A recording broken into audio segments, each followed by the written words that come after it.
There's so many people here. There's so many people here. Man, over 100,000 people. This was supposed to be, they thought they'd hit 40. So they more than doubled it. But you can't even see the end. I wish we didn't have the press here. I wish we moved them the hell back so they'd have, because they can't see in the back. There you go. That was Donald Trump in Wildwood, New Jersey on Saturday, and a guy who needs no introduction. He's got plenty of exclusive content from this rally on his subscription-based outlet, the Harumph Society, is our good pal Chris Stigall joining us on KCMO. Good morning, Chris. How was it, my friend? Peter, happy Monday. I am sun-kissed and reporting for duty. It was a beautiful, beautiful day. Well, it certainly looked like it, man. I mean, take me through that day and how it exceeded expectations based on even what you thought as somebody who knows the area well, having spent years, of course, in Philadelphia. How did this compare to compared to what it turned into, really? I've never seen anything like it. I know, I mean, obviously, yes, I'm biased to the extent that I will vote for Donald Trump. I've made no, secret of that. But I will say that this is, even if you're looking at this through a nonpartisan lens, just as a journalist, to look at this event and call it anything other than extraordinary would be to miss it and just straight up misrepresent it, because it was extraordinary. It was a freakishly beautiful day. I went down there Friday night thinking it was going to be a chaotic mess. It was rainy, it was misty, it was cold that Friday night. You woke up Saturday morning, Pete, there wasn't a cloud in the sky. The temperature got up to about 68, 69 degrees, something like that, just a little south of 70 degrees. Warm sun, light breeze on the beach, and the town was electric. This little short town of Wildwood, New Jersey, they're used to handling car shows, and they do I think they call a barefoot country concert or whatever on the beach every year. So they're used to these kind of bigger events. They're well trained in how to do it. So everything went fluidly. Everything was beautiful. But what I couldn't have imagined was the size of this crowd. I'd never seen a political rally on a beach. That was really rare. And the fact that it was set up in the way it was, and if you watched it or saw it, he was set up on a stage with the backdrop being all of the carnival rides on the pier, the roller coaster and the whirling things and all that stuff. And there was something I was describing it this morning as Americana about it, Pete. It just felt good. People were happy. They were ebullient. It was kind of pure, and you'd never seen anything like it. You felt like you were really part of something special. It wasn't inside an arena. And the day just happened to be so spectacularly beautiful. That was added luck. And it was special. Anyway, I could go on and on. Well, I'm fascinated by it because, this town is half the size of Tonganoxie. It's like, right. This is not a big place. And it's an hour, what is it, an hour and a half from Philadelphia, give or take? Yeah, probably 2 hours with traffic at least. But, wow. It's down there. It's Cape May, New Jersey is just to its south, which is the southernmost tip of New Jersey. So Wildwood is just a little north of Cape May. It's basically the very tip of New Jersey. You could probably get to Delaware faster than you could to Pennsylvania. How about that? Now, Was this even a showing that exceeded the Trump people's expectations as far as you could tell? No doubt. This town back in 2021, January 2021, Trump came to this town before, and it was for the congressman who represents this district in New Jersey named Jeff Van Drew. He's a guy that flipped from the Democrat Party to the Republican Party that year. Mm-hmm. And so he, just as a political favor, while he was still president, no, I'm sorry, that would have been 2020. He was still president then. He traveled to Wildwood, and there was an event inside their convention hall of about 7,000 people, I think, and there were many, many more outside watching it on screens. So when they decided to come back and do this again, I think they were expecting something like 40,000 people. I spoke with the mayor and city officials this morning, as a matter of fact, and they have put it on the beach proper. They think it was something like 60,000, and then several thousands more, which is they get it to 20,000 by another 20 out there on the street, people watching it on screens, people on rooftops, in bars and restaurants that didn't actually physically go onto the beach just because they were so far back. This is a huge beach, by the way, the Wildwood Beach. And so I don't know, it's maybe a mile in total, the width of the thing in terms of where people were standing. So you could be back quite a bit and still have room to get people on the beach. But at some point, I think people were like, well, I'm too far back to justify going down there, so maybe they watched it somewhere else. Yeah, I'll watch from the boardwalk. Crowd. I mean, that's totally fine. So still, let's say it's 60,000 at the beach, another 20, whatever it might be. You're already seeing some of this from the media. Trump says 100,000, right? It wasn't really that. Chris, to me, it doesn't matter. I mean, this is New Jersey of all places. And, you would have thought you were in deep red Texas. And I think that's what's telling about this movement and what's going on right now in this political cycle. How are you seeing it in terms of what Saturday means for the bigger picture? They think they're going to win New Jersey. A lot of New Jersey Republicans genuinely believe it. They think they can flip it. There are some polls that have it close. The last gubernatorial election, the current governor, Phil Murphy, he only won his statewide election by 3 points over the Republican, Jack Ciattarelli. And as we know, now granted it's Chris Christie, but Chris Christie won twice. Christie Todd Whitman has won twice. Now, I know it's apples and oranges. You can't compare presidential elections to gubernatorial elections, but it's not like a Republican can't win statewide in New Jersey.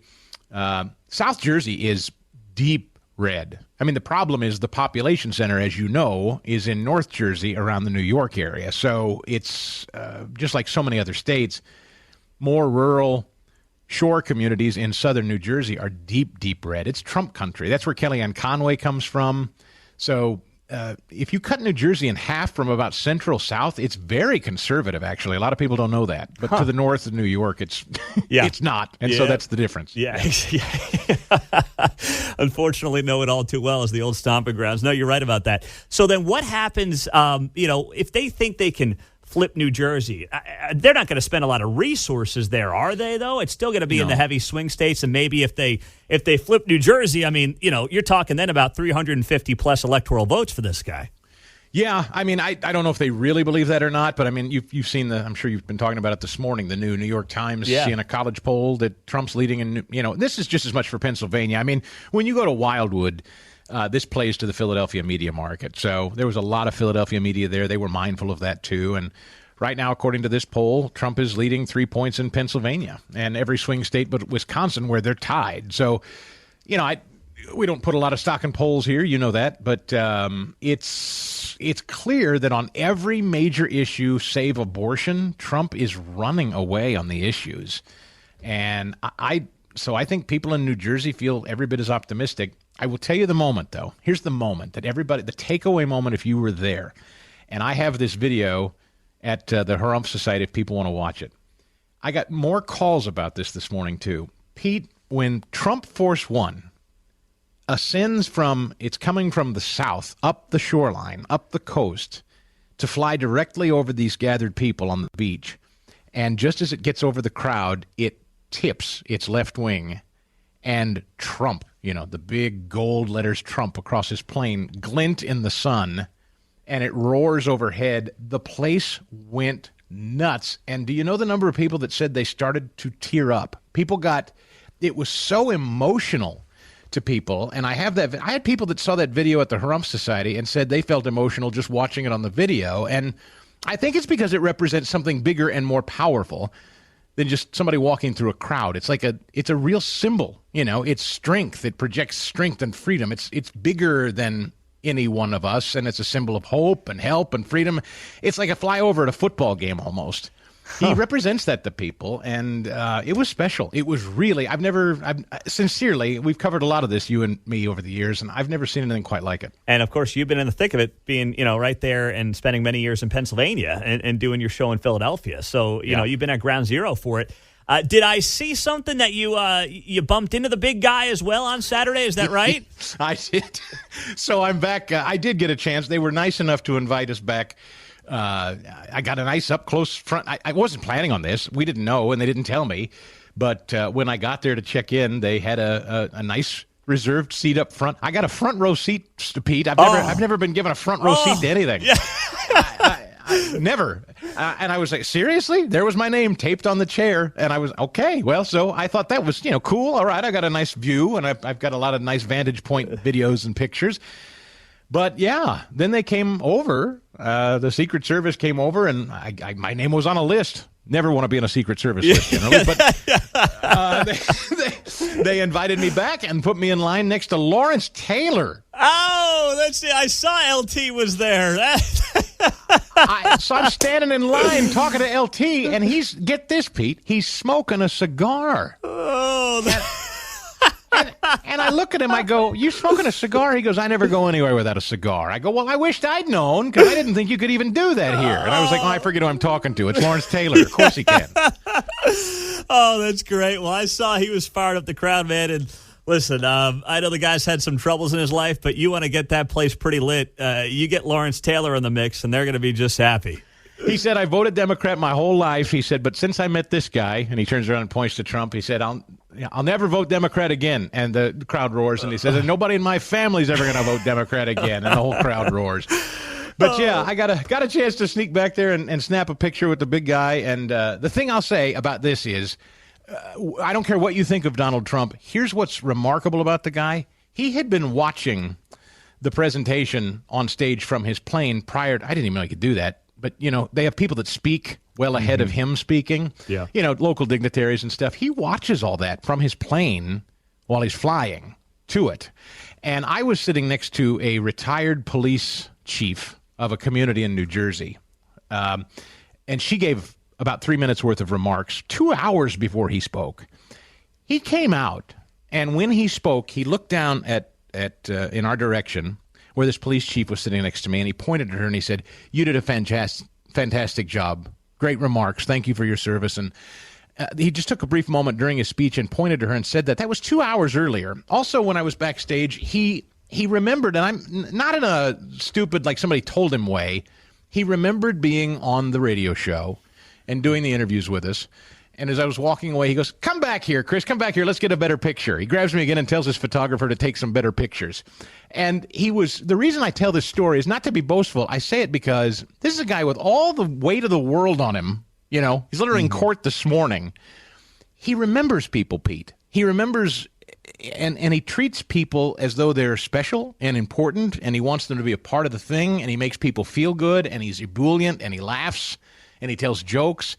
I don't know how he's of such good cheer and so fun-loving with all of the garbage that's thrown at him, but he is, and he makes it very personable to people, and I was blown away by it, sincerely. I've met a couple of people who have had those interactions with him. They all tell a very similar story, and to me, that's it's incredibly telling. The best of the best. People say Bill Clinton had a little bit of that too, but Trump's really got it better than anybody maybe in modern political history.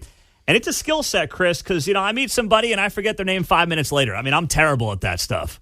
Yeah, but he likes people, You know the difference between people that act like they like people and people that really want to be around people. Mm-hmm. And he genuinely likes you. And he wants to, I've heard, this didn't happen to me, but I've heard people that have visited the White House for meetings in official capacity or whatever, and they'll get called into the Oval. Or he would just walk in on a meeting. Hey, how's everybody? And it would startle even his staff because he would just kind of make decisions that he'd spring in on meetings, or he would invite people into the Oval. Oh, sir, we're not ready. The papers are still on the desk or whatever. He would make the staff scramble around to accommodate people. He just wants everyone to kind of feel it and experience it along with him. That's what's kind of cool. It's not his office. It's the people's office, and he really wants people to feel that. Do you think and I mean this with all due respect, could he show more of that to the general public in a way that would help him politically, potentially? And how does he do that, if at all? This morning, I know what you mean, and I wish every person could interact with him individually the way I was privileged to get to this weekend. But here's an example of how the guy will never catch a break with certain people. Do you know CNN's Chiron this morning? Trump praises Hannibal Lecter as wonderful man. Trump praises Hannibal Lecter as wonderful man. Now, he told a joke. This was during the speech. Yeah. He was telling a story, joking. I don't even remember how he got there, but he goes, it's like Hannibal Lecter. He goes, you ever see that movie? Wonderful guy, that Hannibal Lecter. He says, he said, I'm having a friend for dinner. Oh, yeah. He's riffing on this movie and Silence of the Lambs, the whole thing. And he says, wonderful man, that Hannibal Lecter. CNN treats it as a real story. Trump praises Hannibal Lecter as wonderful man.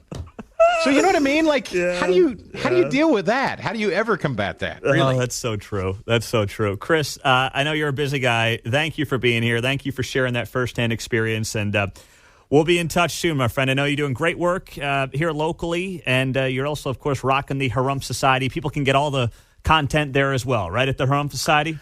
I hope so. Yeah, over there at Substack. Go to chrisstigall.com and you can check out the pictures and everything we're talking about there. And congratulations to you, by the way. KCMO and Pete Mundo's show. I have seen the ratings and they're exploding. You're killing it, man. And I'm so proud of you and this radio station now on the FM, sounding better than ever. Congratulations. Well, thank you. And for anyone who thinks that, there was some kind of non-amicable departure that hopefully should be put to rest. You're doing what you love. You're helping out the Herzog Foundation here locally. And we do got to get you back on here more often, though, Chris, if you're open to it. Well, not only am I open, I'd love to tell you about the work I'm doing now and some things that are coming up this summer I'd like to invite your audience to be a part of, too. So I'll be back for sure. Let's do that soon, my friend. We appreciate you. Thank you, Pete. All right, Chris Stigall. He'll be back here soon on KCMO 95.7 FM.